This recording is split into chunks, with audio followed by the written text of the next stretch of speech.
Hi guys, welcome back to my channel. ఇవాళ broccoli curry ఇంట్లోనే ఎలా ప్రిపేర్ చేసుకోవాలో చూపిస్తాను. చాలా ఈజీ అండ్ చాలా సింపుల్. సేమ్ కాలీఫ్లవర్ ఇలానే వచ్చేసి ఇలా పార్ట్స్గా డివైడ్ చేసేసుకోవాలి. హాట్ వాటర్లో ఒక 2 to 3 minutes అట్లా బాయిల్ చేసేసుకొని తీసేస్తే మీకు ఇన్సెక్ట్స్ కానీ మన డస్ట్ పార్టికల్స్ ఉంటే రిమూవ్ అయిపోతాయి. దాని తర్వాత కడాయి పెట్టేసుకొని ఆయిల్ యాడ్ చేసుకోవాలి. ఒక 2 spoons ఆయిల్ యాడ్ చేసుకున్న తర్వాత పట్టా, సాజీరా, ఇలాచి ఇవన్నీ యాడ్ చేసుకొని దాల్చిన చెక్క, గరం మసాలాకి ఏవి కావాలో యాడ్ చేసుకొని కాజును కూడా యాడ్ చేసుకోవాలి. కాజుని యాడ్ చేయడం వల్ల టేస్ట్ మీకు ఇంకా బాగుంటుంది. అండ్ ఇందులో ఒక 2 మిర్చిని యాడ్ చేసేసుకొని కొంచెం బ్రౌనిష్ కలర్ వచ్చేంత వరకు ఫ్రై చేసుకున్న తర్వాత ఆనియన్ యాడ్ చేసుకోవాలి. మీకు బ్రాక్లీ అనేది చాలా హెల్త్ బెనిఫిట్స్ ఉంటాయి guys. Carbs, protein, fat, fibre, ఇందులో మనకి విటమిన్ సి, ఏ, కే అన్నీ మనకు అందుతాయి.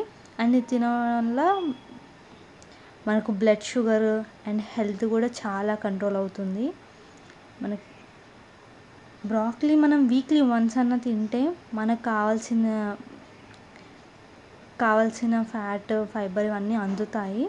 సో మీరు వీక్లీ వన్స్ తినండి. ఇలా బ్రౌనిష్ కలర్ వచ్చిన తర్వాత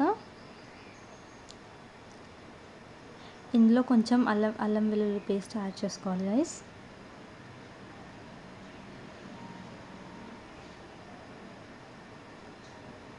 యాడ్ చేసుకొని ఒకసారి కలుపుకోవాలి.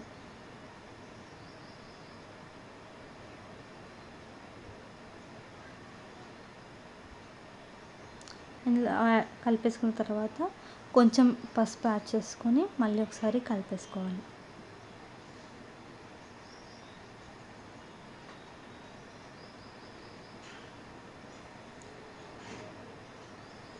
ఇది మీ బోన్కి కూడా చాలా మంచిది గైస్. బోన్కి అండ్ బ్రెయిన్ హెల్త్కి, ఐ సైట్ కోసం కూడా, స్కిన్ కోసం కూడా బ్రాక్లీ అనేది చాలా మంచిది.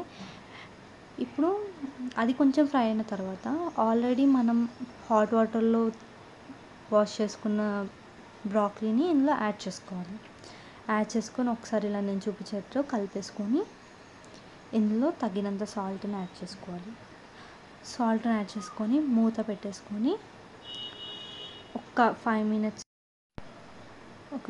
పాటు ఇట్లా మూత పెట్టేసుకున్న తర్వాత ఇట్లా బాయిల్ అవుతుంది. మళ్ళీ ఒకసారి తీసేసుకొని మళ్ళీ ఒకసారి కలిపేసుకొని ఒక 5 minutes పాటు పెట్టుకున్న తర్వాత ఇలా కొంచెం దగ్గరకు అయినాక అందులో 1 స్పూన్ కారం యాడ్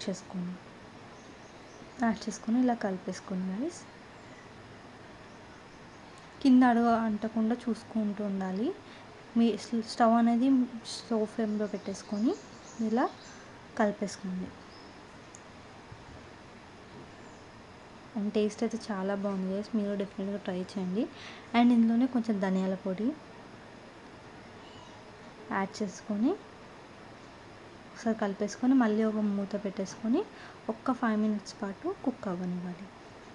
చూసారు కదా, మీ బ్రాక్లీ కర్రీ అనేది రెడీ అయిపోయింది. ఇప్పుడు పుదీనాతో గార్నిష్ చేసేసుకుంటే సరిపోతుంది. Please do like, share, subscribe to my channel and thank you for watching this video guys. మీరు కూడా డెఫినెట్గా ట్రై చేయండి. మీకు ఈ వీడియో నచ్చితే కమెంట్ బాక్స్లో కమెంట్ చేయండి. Bye guys.